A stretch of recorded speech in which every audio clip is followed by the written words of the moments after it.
നോമ്പറക്കുന്ന സമയത്തൊക്കെ ചായൻ്റെ കൂടെ കഴിക്കാൻ പറ്റിയ ഒരു അടിപൊളി റെസിപ്പിയാണ്. 3 ഉരുളക്കിഴങ്ങ് വെച്ച് ഒരു പ്ലേറ്റ് നിറയെ നമുക്ക് ഉണ്ടാക്കിയെടുക്കാം കേട്ടോ. അതിനുവേണ്ടി ഞാനിതൊന്ന് പുഴുങ്ങിയെടുത്തതിന് ശേഷം ഇതേപോലെ നന്നായിട്ടൊന്ന് ഉടച്ച് കൊടുക്കുന്നുണ്ട് കേട്ടോ. അപ്പോൾ ഞാൻ നന്നായിട്ട് ഉടച്ചെടുത്തതിന് ശേഷം ഇതിലേക്ക് ചേർത്ത് കൊടുക്കുന്നത് ചില്ലി ഫ്ലക്സ് ആണ് കേട്ടോ. അപ്പോൾ ഇതൊരു അല്പം ഇതിലേക്ക് ഇട്ട് കൊടുക്കുന്നുണ്ട്. അതിന് ശേഷം ചെറുതായി കട്ട് ചെയ്ത കറിവേപ്പില, മല്ലിച്ചപ്പും 1 ടീസ്പൂൺ കോൺഫ്ലോറും ആവശ്യത്തിന് ഉപ്പും കൂടെ ചേർത്ത് നമുക്ക് എന്ത് ചെയ്യാം, നന്നായിട്ടൊന്ന് മിക്സ് ചെയ്തതിന് ശേഷം ഒന്ന് കൈ വെച്ചിട്ട് തന്നെ ഒന്ന് കുഴച്ചെടുക്കുക കേട്ടോ. അപ്പോൾ ഒന്ന് ജസ്റ്റ് ഒന്ന് മിക്സ് ആക്കിയതിന് ശേഷം ഞാൻ കുറച്ച് പൊടികൾ കൂടെ ചേർക്കാനുണ്ട്. വീട്ടിലുള്ള സാധനങ്ങളൊക്കെ വെച്ചിട്ട് പെട്ടെന്ന് തന്നെ തയ്യാറാക്കാൻ പറ്റിയൊരു അടിപൊളി റെസിപ്പി തന്നെയാണ് കേട്ടോ. അപ്പോൾ ഞാനത് നന്നായിട്ടൊന്ന് കുഴച്ചെടുത്തതിന് ശേഷം ഞാൻ ഇതിലേക്ക് കുറച്ച് മഞ്ഞൾപ്പൊടിയും അതേപോലെ കുരുമുളകിൻ്റെ പൊടിയും അതേപോലെ കുറച്ച് ചിക്കൻ മസാലയും കൂടി ഇതിലേക്ക് ഇട്ട് കൊടുക്കുന്നുണ്ട് കേട്ടോ. അപ്പോൾ അതിന് ശേഷം അതും കൂടി ചേർത്തതിന് ശേഷം നന്നായിട്ടൊന്നും കൂടെ ഒന്ന് കൈവച്ചിട്ടൊന്ന് കുഴച്ചെടുത്തതിന് ശേഷം ഞാനൊരു കട്ടിംഗ് ബോർഡിലിട്ടാണ് കേട്ടോ ഒന്ന് കുഴച്ചെടുക്കുന്നത്. എന്താണ് പ്രശ്നം എന്ന് വെച്ചാൽ കട്ടിംഗ് ബോർഡ് ഞാൻ കഴുകിയും കൊണ്ട് കുറച്ച് നനവുണ്ടായിരുന്നു, ഞാൻ കൊണ്ട് ഒട്ടി പിടിച്ചതിനും കൊണ്ട് കുറച്ച് പത്തിരിപ്പൊടിയും കൂടി ഇട്ടെടുത്തൊന്ന് കുഴച്ചെടുക്കുന്നുണ്ട് കേട്ടോ. അതിനുശേഷം ഇതേപോലെ ആക്കി എടുത്തിട്ടുണ്ട്. അതിനുശേഷം ഞാനിതൊന്ന് കട്ട് ചെയ്തെടുക്കുകയാണ് കേട്ടോ. ഇതേപോലെ ഒന്ന് കട്ട് ചെയ്തെടുക്കുന്നുണ്ട്. അപ്പോൾ ഓവർ കട്ടി പാടില്ല കേട്ടോ, നന്നായിട്ടൊന്ന് ഉരുട്ടിയെടുക്കുക.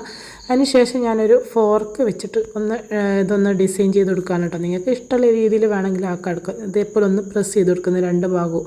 അപ്പോൾ നല്ലൊരു ഡിസൈനായിട്ട് ഇതേപോലെ ഞാനെല്ലാം ചെയ്തെടുത്തിട്ടുണ്ട് കേട്ടോ.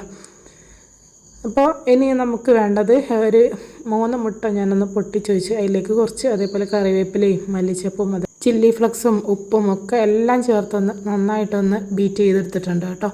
അതിനുശേഷം നമ്മൾ തയ്യാറാക്കി വെച്ച ഈ ഒരു സ്നാക്സ് ഞാൻ ഈ ഒരു മുട്ടൻ്റെ മിക്സിൽ നന്നായിട്ടൊന്ന് ഡിപ്പ് ചെയ്തെടുക്കുന്നുണ്ട് കേട്ടോ.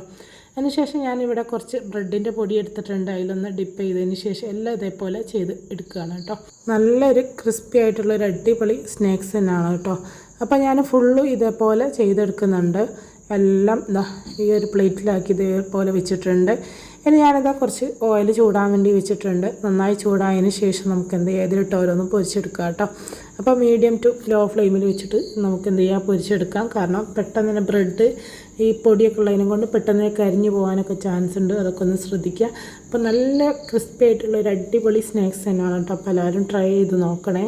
പെട്ടെന്ന് തന്നെ ഉണ്ടാക്കാൻ പറ്റിയ റെസിപ്പി തന്നെയാണ്. അപ്പോൾ ഇതുപോലുള്ള നല്ല റെസിപ്പിക്കായിട്ട് നമ്മളെ ചാനൽ സബ്സ്ക്രൈബ് ചെയ്യാൻ മറക്കരുത്. വെറും 3 ഉരുളക്കിഴങ്ങ് വെച്ചിട്ട് നമുക്ക് ഇതേപോലെ ഒരു പ്ലേറ്റ് നിറയെ കടി കിട്ടിയിട്ടുണ്ട്. അപ്പോൾ എല്ലാവരും ട്രൈ ചെയ്ത് നോക്കാൻ മറക്കരുത്. ഇൻഷാ അല്ലാഹ് ഇതുപോലുള്ള നല്ല റെസിപ്പിയായിട്ട് വീണ്ടും കാണാം. ബൈ.